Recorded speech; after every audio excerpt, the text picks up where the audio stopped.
श्री शिवाय नमस्तुभ्यम। हर हर महादेव। तो आज की शिव पुराण कथा के अध्याय में हम जानेंगे कि शिव पुराण के श्रवण की विधि क्या है, शिव पुराण को किस प्रकार से सुनना चाहिए तथा जो व्यक्ति शिव पुराण सुनते समय कोई दूसरा कार्य करता है उसको अगले जन्म में या अगली योनि में कौन सा जन्म प्राप्त होता है। तो चलिए सुनते हैं शिव पुराण के श्रवण की विधि। शिव पुराण के श्रवण की विधि। शौनक जी बोले, हे महाप्रज्ञ, हे व्यास शिष्य, हे सूत जी, आपको नमस्कार है। आप धन्य हैं और शिव भक्तों में श्रेष्ठ है।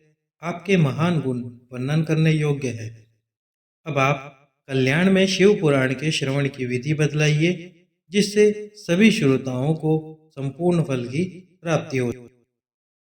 सूत जी बोले, हे शौनक, हे मुने, अब मैं संपूर्ण फल की प्राप्ति के लिए शिव पुराण के श्रवण विधि बता रहा हूँ। सर्वप्रथम किसी ज्योतिषी को बुलाकर दान मानस से संतुष्ट करके अपने सहयोगी लोगों के साथ बैठकर बिना किसी विघ्न बाधा के कथा की समाप्ति होने के उद्देश्य से शुभ मुहूर्त का अनुसंधान कराएं। तदंतर प्रयत्नपूर्वक देश देश में स्थान स्थान पर यह शुभ संदेश भेजे कि हमारे यहाँ शिव पुराण की कथा होने वाली है।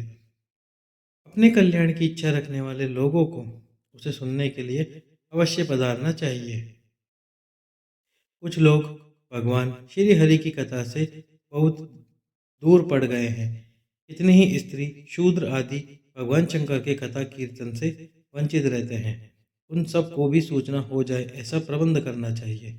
देश देश में जो भगवान शिव के भक्त हो तथा शिव कथा के कीर्तन और श्रवण के लिए उत्सुक हो, उन सबको आदरपूर्वक बुलवाना चाहिए। उन्हें कहलाना चाहिए कि यहाँ सत्पुरुषों को आनंद देने वाला समाज तथा अति अद्भुत उत्सव होगा, जिसमें शिव पुराण का पारायण होगा। शिव पुराण की रसमयी कथा का श्रवण करने हेतु आप लोग प्रेम पूर्वक शीघ्र पधारने की कृपा करें। यदि समय का अभाव हो तो प्रेम पूर्वक एक दिन के लिए भी आइए। आपको निश्चय ही आना चाहिए, क्योंकि इस कथा में क्षण भर के लिए बैठने का सौभाग्य भी दुर्लभ है। इस प्रकार विनय और प्रसन्नता पूर्वक श्रोताओं को निमंत्रण देना चाहिए और आए हुए लोगों का सब प्रकार से आदर सत्कार करना चाहिए।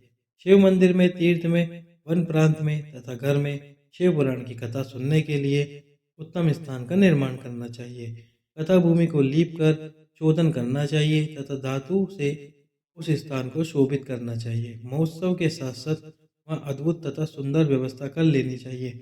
कथा के लिए अनुपयोगी घर के साज सामान को हटाकर घर के किसी एकांत कोने में सुरक्षित रख देना चाहिए। केले के खंभों से सुशोभित एक ऊंचा कथा मंडप तैयार कराएं। उसे सब ओर से फल, पुष्प आदि से तथा सुंदर चंदों से अलंकृत करें और चारों ओर ध्वजा पताका लगाकर तरह तरह के सामानों से सजाकर सुंदर शोभा संपन्न बना दे। भगवान शिव के प्रति सब प्रकार से उत्तम भक्ति करनी चाहिए, क्योंकि वही सब तरह से आनंद का विधान करने वाली है।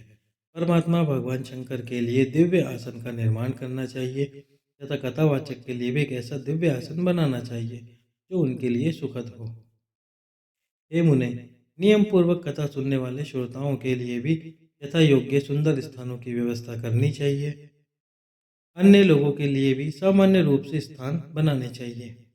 हे शौनक जी, विवाहोत्सव में जैसी उल्लासपूर्ण मन स्थिति होती है, वैसी इस कथोत्सव में रखनी चाहिए। सब प्रकार की दूसरी लौकिक चिंताओं को भूल जाना चाहिए। वक्ता उत्तर दिशा की ओर मुख करके तथा श्रोतागण पूर्व दिशा की ओर मुख करके पालती लगाकर बैठे।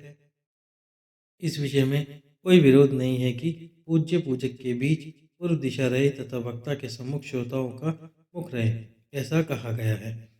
पौराणिक वक्ता व्यास आसन पर जब तक विराजमान रहे तब तक प्रसंग समाप्ति के पूर्व किसी को नमस्कार नहीं करना चाहिए।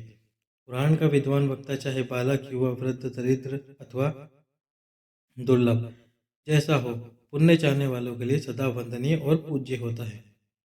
जिसके मुख से निकली हुई वाणी देहधारियों के लिए कामधेनु के समान अभिष्ट फल देने वाली होती है, उसे पुराण वेता वक्ता के प्रति तुच्छ बुद्धि कभी नहीं करनी चाहिए। संसार में जन्म तथा गुणों के कारण बहुत से गुरु होते हैं, परंतु उन सब में पुराणों का ज्ञाता विद्वान ही परम गुरु माना गया है।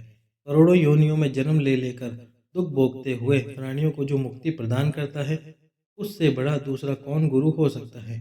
पुराणवेता पवित्र, दक्ष, शांत, ईर्ष्या पर विजय पाने वाले, साधु और दयालु होना चाहिए, ऐसा प्रवचन कुशल विद्वान इस पुण्यमयी कथा को कहे।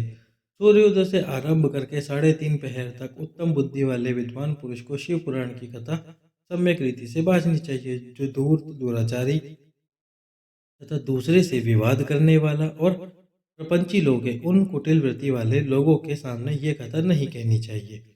दुष्टों से भरे तथा डाकुओं से घिरे प्रदेश में और धूर्त व्यक्ति के घर में इस पवित्र कथा को नहीं कहना चाहिए। मध्याह्न काल में 2 घड़ी तक तथा दो घड़ी तक कथा बंद रखनी चाहिए, जिससे कथा कीर्तन से अवकाश पाकर लोग शोच आदि से निवृत्त हो सके। कथा प्रारंभ के दिन से 1 दिन पहले व्रत ग्रहण करने के लिए वक्ता को शोर करा लेना चाहिए।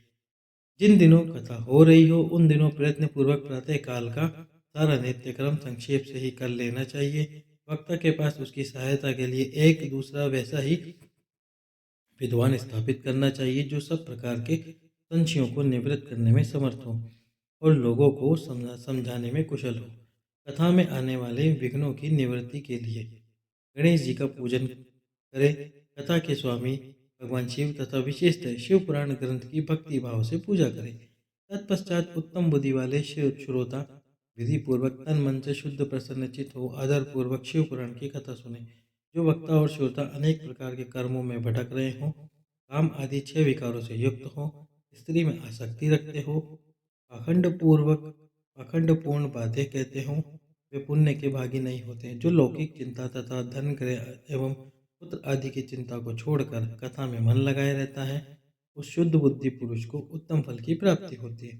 श्रद्धा और भक्ति से युक्त दूसरे कर्मों में मन नहीं लगाने वाले, मौन धारण करने वाले, पवित्र एवं उद्वेग शून्य श्रोता ही पुण्य के भागी होते हैं।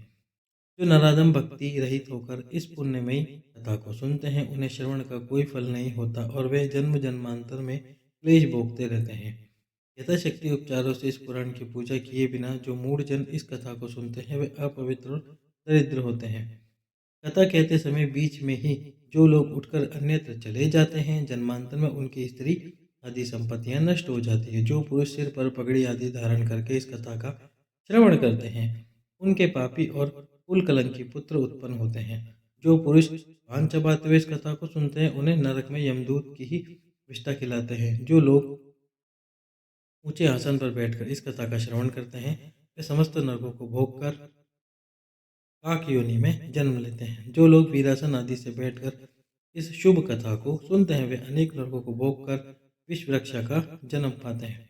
कथा सुनने वाले पौराणिक को अच्छी प्रकार प्रणाम किए बिना जो लोग कथा सुनते हैं, वे सभी नरकों को भोग कर अर्जुन वृक्ष बनते हैं। रोग युक्त न होने पर भी जो लोग लेट कर यह कथा सुनते हैं, वे सभी नरकों को होकर अंत में अजगर आदि योनियों में जन्म लेते हैं। वक्ता के समान ऊंचाई वाले आसन पर बैठकर जो इस कथा श्रवण करते हैं, उन नरकी लोगों को गुरुशैया पर शयन करने जैसा पाप लगता है। जो इस पवित्र तथा वक्ता की निंदा करते हैं, वे 100 जन्मों तक दुख भोग कर कुत्ते का जन्म पाते हैं। कथा होते समय बीच में जो गंदी बातें बोलते हैं, वे घोर नरक भोगने के बाद गधे का जन्म पाते हैं। जो कभी इस परम पवित्र कथा का श्रवण नहीं करते, वे घोर नरक भोगने के पश्चात जंगली सुअर का जन्म लेते हैं। जो दुष्ट कथा के बीच में विघ्न डालते हैं, वे करोड़ों वर्षों तक नरक यातनाओं को भोग कर गांव के सुअर का जन्म पाते हैं। इसका विचार करके शुद्ध और प्रेम पूर्ण चित्त से बुद्धिमान श्रोता को वक्ता के प्रति भक्तिभाव रखकर कथा श्रवण का प्रयत्न करना चाहिए। सबसे पहले कथा के विघ्नों का नाश करने हेतु गणेश जी की पूजा करनी चाहिए। अपने नित्य कर्म को संक्षेप में संपन्न करके प्रायश्चित करना चाहिए। नवग्रह और सर्वोत्तभद्र देवताओं का पूजन करके शिव पूजा की बताई गई विधि से शिव पुराण की पुस्तक का अर्चन करना चाहिए। पूजन के अंत में विनम्र होकर बड़ी भक्ति के साथ दोनों हाथ जोड़कर साक्षात शिव स्वरूपिणी पुस्तक की इस प्रकार स्तुति करनी चाहिए। श्री शिव पुराण के रूप में आप प्रत्यक्ष सदाशिव हैं। हमने कथा सुनने के लिए आपको अंगीकार किया है। आप प्रसन्न हैं, आप हम पर प्रसन्न हो। मेरा जो मनोवांछित हो उसे आप कृपापूर्वक संपन्न करें। मेरा यह कथा श्रवण निर्विघ्न रूप से सुसंपन्न हो। कर्म रूपी ग्रह से ग्रस्त शरीर वाले मुझे दीन का आप संसार सागर से उद्धार कीजिए। हे शंकर, मैं आपका दास हूँ। इस प्रकार साक्षात शिव स्वरूप शिव पुराण की दीनता पूर्वक स्तुति करके वक्ता की पूजा आरंभ करनी चाहिए। शिव पूजा की बताई गई विधि से पुष्प, वस्त्र, अलंकार, धूप, दीप आदि से वक्ता की पूजा करें। तदंतर शुद्ध चित्त से उनके सामने नियम ग्रहण करें और कथा समाप्ति पर्यंत यथाशक्ति उसका प्रयत्न पूर्वक पालन करें। तत्पश्चात कथावाचक व्यास की प्रार्थना करें। हे व्यास जी के समान ज्ञानी श्रेष्ठ शिव शास्त्र के मर्मज्ञ ब्राह्मण देवता, आप इस कथा के प्रकाश से मेरे अज्ञान अंधकार को दूर करें। भक्ति पूर्वक 5 अथवा 1 ब्राह्मण का वर्ण करें और उनके द्वारा शिव पंचाक्षर मंत्र नमः शिवाय का जाप कराएं। हे मुने, इस प्रकार मैंने भक्त श्रोताओं द्वारा भक्ति पूर्वक कथा श्रवण की उत्तम विधि आपको बता दी है। अब आप और क्या सुनना चाहते हैं?